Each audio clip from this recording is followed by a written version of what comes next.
Constitution. আমি constitution করলে আমার উপরে খুব বেশি খ্যাপা হয় সোশ্যাল মিডিয়াতে আজকাল, যা বলে মাননীয় স্পিকার, এটা দেখাও যায় না, শোনাও যায় না। এই বাক স্বাধীনতার নামে যা চলছে মাননীয় স্পিকার, স্বাদই যদি জায়েজ না হয় তাহলে পরে লিজিটিমেট হয়ে যাবে না বাকিটা? এটা হচ্ছে মোটামুটি কথা।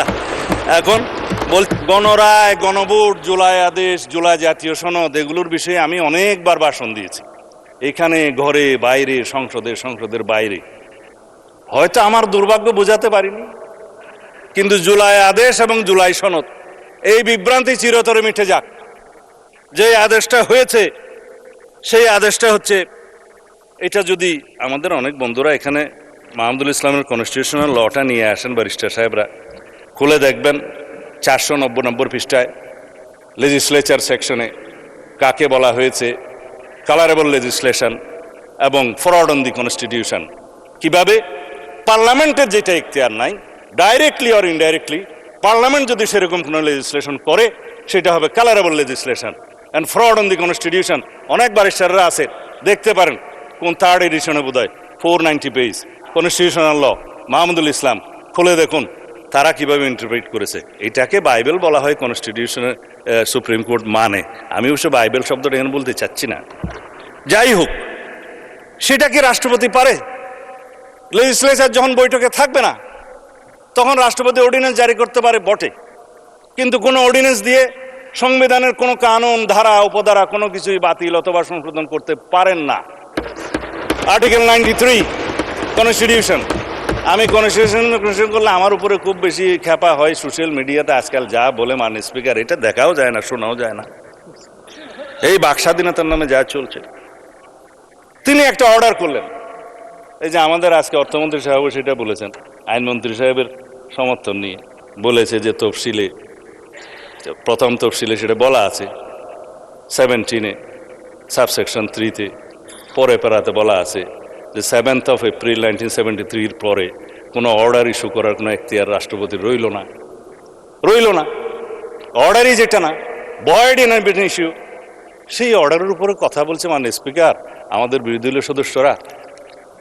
জনাব নাহিদ সাহেবকে আবারও ধন্যবাদ জানাই, যে বলেছে রাষ্ট্রপতি অর্ডার দিতে পারে না, রেকর্ডে আছে, মানে এরপরে তিনি বলছেন যেহেতু এর উপর একটা গণভোট হয়েছে মাননীয় স্পিকার, স্বাদই যদি জায়েজ না হয় তাহলে পরে লিজিটিমেট হয়ে যাবে না বাকিটা? এটা হচ্ছে মোটামুটি কথা। এখন বলছে গণভোট হওয়ার কথা।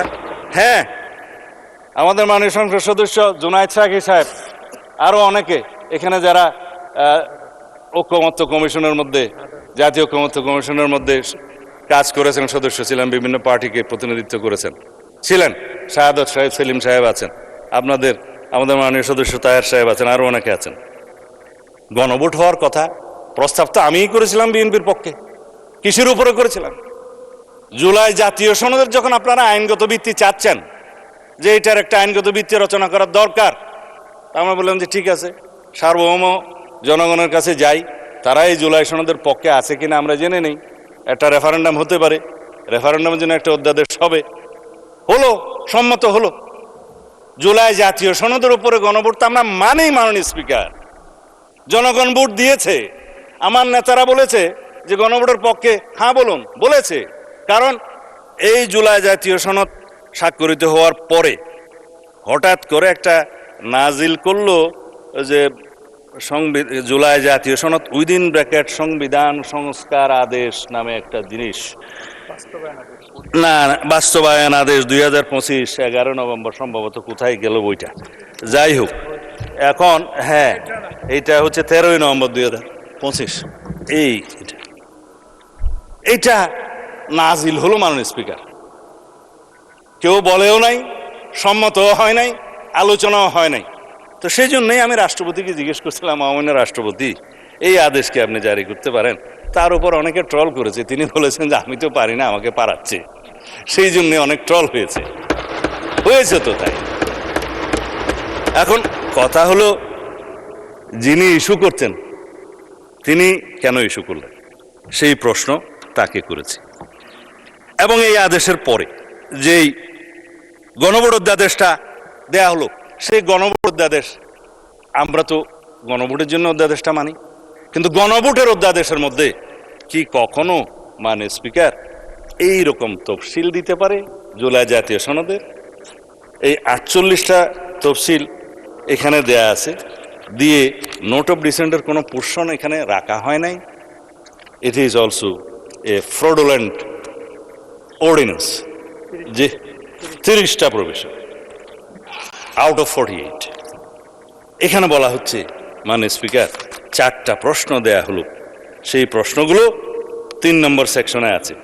সেই প্রশ্নগুলোর মধ্যে 3.5টা জুলাই সনদের সাথে আছে, সামঞ্জস্য আছে, আধাটা প্রশ্ন নাই। সেই আধাটা প্রশ্ন হচ্ছে ওই অবৈধ জুলাই আদেশের উপর ভিত্তি করে।